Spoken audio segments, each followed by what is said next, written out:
잘 가입했다고 믿었던 3대 질병보험이 결정적인 순간에 제 역할을 하지 못할 수도 있다는 사실을 알고 계신가요? 실손보험 다음으로 가장 중요하지만 또 가장 어렵게 느껴지는 것이 바로 암, 뇌, 심장 질환에 대한 보장입니다. 수십 가지가 넘는 복잡한 특약들 앞에서 어떤 것을 선택하고 어떤 것을 포기해야 할지 막막하게 느끼는 분들이 정말 많습니다. 그래서 오늘 영상에서는 더 이상 보험사의 복잡한 논리에 흔들리지 않도록 3대 질병보험을 준비하는 가장 명확하고 합리적인 기준을 제시해 드리겠습니다. 이 영상 하나만 끝까지 시청하신다면 매달 내는 보험료를 낭비하지 않고 가장 든든한 방어막을 만드는 방법을 얻어가실 겁니다.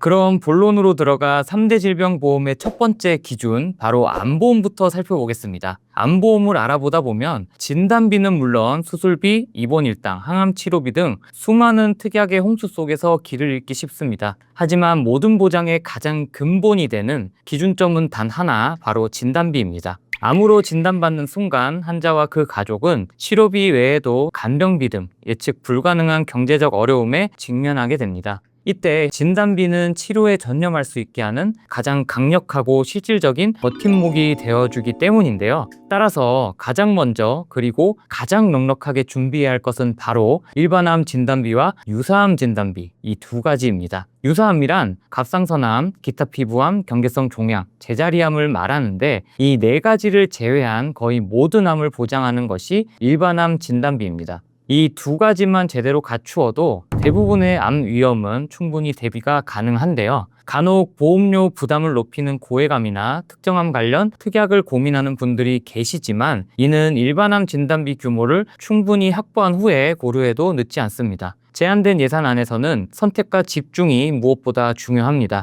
여기서 전문가의 실용적인 팁을 하나 드리겠습니다. 만약 고혈압이나 당뇨, 고지혈증이 있으시다면 다른 보험 가입에 제약이 많으셨을 겁니다. 하지만 암은 이런 만성질환과의 직접적인 연관성이 상대적으로 낮다고 판단하여 다른 병력만 없다면 암보험만큼은 건강한 사람과 동일한 조건의 표준체로 가입이 가능한 경우가 많습니다. 뇌, 심장 보험과 분리하여 암보험만 따로 준비하신다면 불필요한 할증 없이 보험료를 크게 아낄 수 있다는 점 반드시 기억하시기 바랍니다. 이제 두 번째 기준인 뇌혈관 질환으로 넘어가 보겠습니다. 이 부분에서는 보장 범위라는 단어 하나만 기억하셔도 절반은 성공입니다. 뇌 관련 진단비는 보장 범위가 좁은 순서대로 뇌출혈, 뇌졸중, 그리고 가장 넓은 뇌혈관 질환 진단비로 나뉘게 됩니다. 과거의 보험들은 가장 좁은 범위인 뇌출혈만 보장하는 경우가 많았습니다. 하지만 전체 뇌혈관 질환 환자 중 뇌출혈이 차지하는 비중은 10%가 채 되지 않습니다. 따라서 나머지 90%의 위험까지 대비하기 위해서는 반드시 가장 넓은 범위인 뇌혈관 질환 진단비로 준비하셔야 됩니다. 증권을 확인했을 때 뇌 보장이 뇌출혈이나 뇌졸중에만 머물러 있다면 반드시 점검이 필요합니다. 다만 이 뇌혈관 질환 진단비에도 한 가지 아쉬운 점이 있습니다. 바로 최초 1회만 지급되고 소멸된다는 점인데요. 이를 보완하기 위한 가장 합리적인 대안이 바로 뇌혈관 질환 수술비입니다. 진단비에 비해 상대적으로 저렴한 보험료로 진단 이후 발생할 수 있는 반복적인 수술에 대해 계속해서 보장을 받을 수 있기 때문인데요. 여기에 혈관이 막혔을 때 혈전을 녹이는 치료에 대한 혈전용의 치료비까지 더해준다면 진단부터 치료까지 촘촘한 보장 설계가 완성됩니다.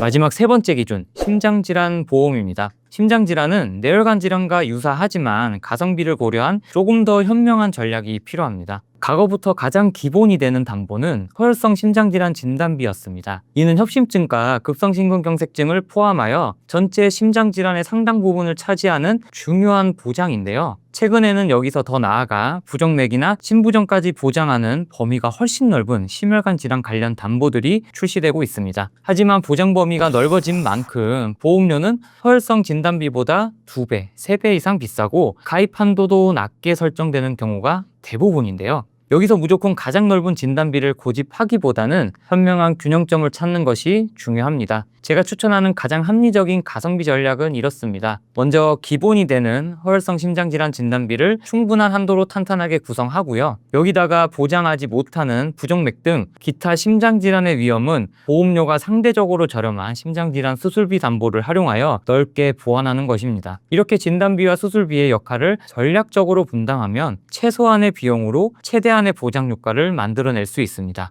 자, 이렇게 각 질병별로 핵심 보장을 파악했다면 이제부터가 진짜 전문가의 영역입니다. 바로 이들을 어떻게 가장 효율적으로 조합하고 가입할 것인지 포트폴리오 구성 전략을 알려드리겠습니다. 첫째, 증권을 분리하는 지혜가 필요합니다. 된장찌개를 끓일 때 한 마트에서 모든 재료를 사는 것보다 두부는 두부 전문점에서, 애호박은 채소 직판장에서 사는 것이 더 저렴하고 신선할 수 있습니다. 보험도 마찬가지인데요. 암 진단비가 저렴한 A사와 내 심장 진단비가 저렴한 B사가 있다면 하나의 회사의 모든 보장을 담는 것보다 각각의 강점을 가진 회사로 나누어 가입하는 것이 총 보험료를 크게 절약하는 비결이 될 수 있습니다. 특히 고혈압, 당뇨, 고지혈증이 있는 분들이라면 이 전략이 더욱 중요합니다. 이 질환들은 내 심장 질환에는 영향을 주지만 암에는 상대적으로 영향이 적기 때문에 내 심장보험은 간편심사 상품으로, 암보험은 건강한 사람과 동일한 조건의 표준체 상품으로 각각 준비하신다면 최적의 가성비를 찾을 수 있습니다.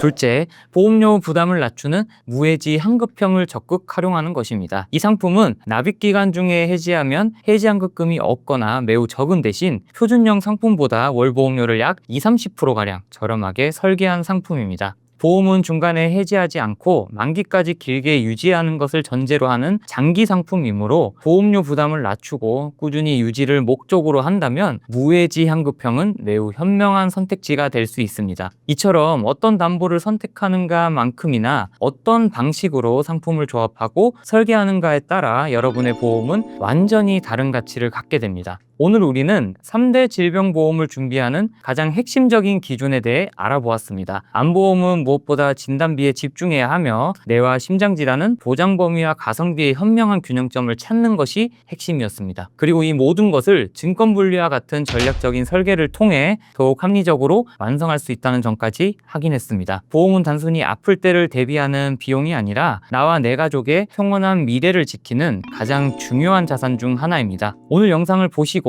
본인의 보험증권에 대해 점검이 필요하다고 느끼셨거나 내 상황에 맞는 최적의 설계를 전문가와 함께하고 싶다면 더 이상 망설이지 마시고요. 화면에 보이는 연락처나 영상 하단 고정 댓글에 있는 카카오톡 채널 링크로 문의를 남겨주시면 제가 직접 여러분의 상황을 면밀히 분석하여 가장 현명한 답을 찾아드리겠습니다. 오늘 영상 여기까지입니다. 감사합니다.